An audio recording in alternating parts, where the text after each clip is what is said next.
বাংলাদেশের আপডেট সংবাদে আপনাদেরকে স্বাগত। শুরুতেই সংবাদ শিরোনাম। 21শে আগস্ট গ্রেনেড হামলা মামলায় আপিলের তারিখ ও বাবরকে গ্রেপ্তারের নির্দেশ, থাকছে বিস্তারিত প্রতিবেদনে।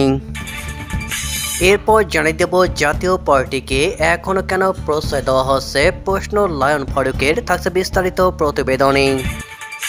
শেষে জানিয়ে দেব ফেনীতে বিএনপি দুই পক্ষের মধ্যে তুমুল সংঘর্ষে রণক্ষেত্র, আহত 12, থাকছে বিস্তারিত প্রতিবেদনে।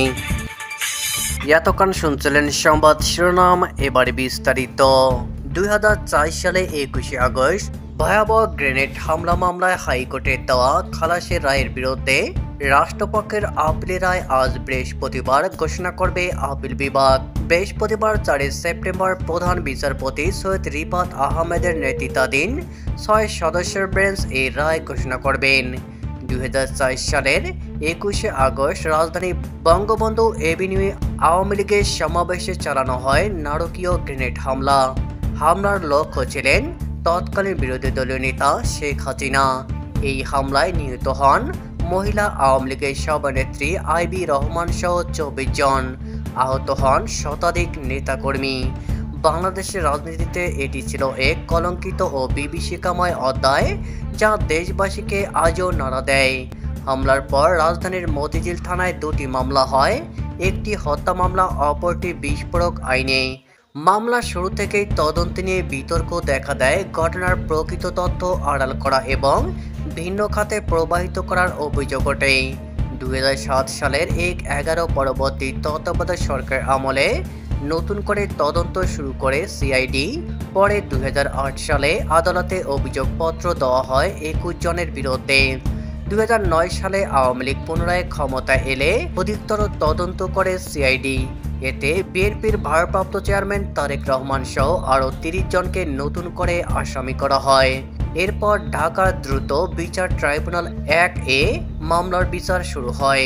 2018 সালের 10 অক্টোবর ঢাকার দ্রুত বিচার ট্রাইব্যুনাল মামলার রায় ঘোষণা করে। রায়ে সাবেক স্বরাষ্ট্র প্রতিমন্ত্রী লুৎফরজামান বাবর, সাবেক উপমন্ত্রী আব্দুল সালাম পিন্টু সহ 19 জনকে মৃত্যুদণ্ড এবং বিএনপির ভারপ্রাপ্ত চেয়ারম্যান তারেক রহমান সহ আরও 19 জনকে যাবজ্জীবন কারাদণ্ড দেওয়া হয়।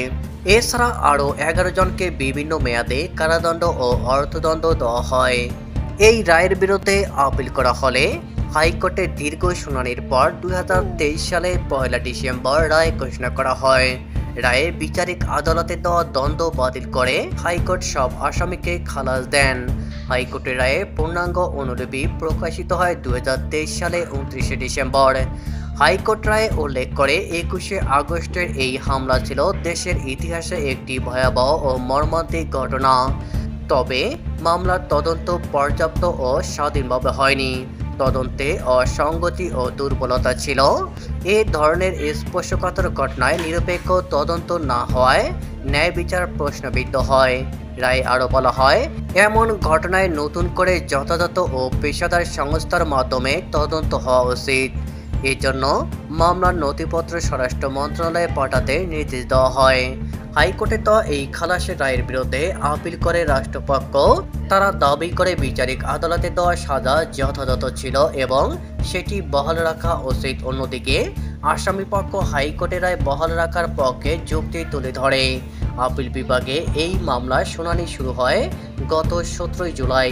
এরপর ধারাবাহিকভাবে 31 জুলাই, 19 ও 20 ও 21 আগস্ট 5 দিন ধরে চলে শুনানি শেষে আদালত আজকের দিনটি রায়ের জন্য নির্ধারণ করে। রাষ্ট্রপক্ষকে শুনানি করেন deputy attorney general Abdullah Al Mamun, সহকারী অ্যাটর্নি জেনারেল আবু সাদাত, মোহাম্মদ সাইম মিয়া ও সাদিয়া আফরিন। আসামিপক্ষে শুনানিতে অংশ নেন জ্যেষ্ঠ আইনজীবী এস.এম. শাহজাহান ও শিশির মনির। জাতীয় পার্টিকে এখনো কেন প্রশ্রয় দেওয়া হচ্ছে, প্রশ্ন লায়ন ফারুকের। 12 দলীয় জোটের অন্যতম শীর্ষ নেতা ও ন্যাশনাল লেবার পার্টির চেয়ারম্যান লায়ন মোহাম্মদ ফারুক রহমান বলেছেন, জাতীয় পার্টি জাপা পতিত আওয়ামী ফ্যাসিবাদের অন্যতম দোসর। গত 15 থেকে 16 বছর ধরে এই দলটি দেশের গণতন্ত্র প্রতিষ্ঠার ক্ষেত্রে অন্যতম প্রতিবন্ধক হিসাবে কাজ করেছে। পরিবর্তিত পরিস্থিতিতে সেই জাতীয় পার্টিকে এখনো কেন প্রশ্রয় দেওয়া হচ্ছে, সেটাই এখন দেশবাসীর প্রশ্ন। বুধবার ৩ সেপ্টেম্বর জাতীয় প্রেস ক্লাবের সামনে দেশ বাঁচাও মানুষ বাঁচাও আন্দোলন আয়োজিত এক প্রতিবাদ সমাবেশে বিশেষ অতিথির বক্তব্যে তিনি এসব কথা বলেন। গণ অধিকার পরিষদের সভাপতি ও ডাকসুর সাবেক ভিপি নুরুল হক নুরের উপর হামলার প্রতিবাদে এই অনুষ্ঠান হয়। ফেনীতে বিএনপির দুই পক্ষের মধ্যে তুমুল সংঘর্ষের রণক্ষেত্র, আহত ১২। ফেনীর পরশুরামে দলের প্রতিষ্ঠাবার্ষিকীর অনুষ্ঠানের মঞ্চের সামনে বসাকে কেন্দ্র করে বিএনপির দুই পক্ষের মধ্যে সংঘর্ষের ঘটনা ঘটেছে। এতে অন্তত ১২ জন আহত হয়েছেন। বুধবার ৩ সেপ্টেম্বর দুপুরে পরশুরাম স্টেশন রোড এলাকায় এই ঘটনা ঘটে।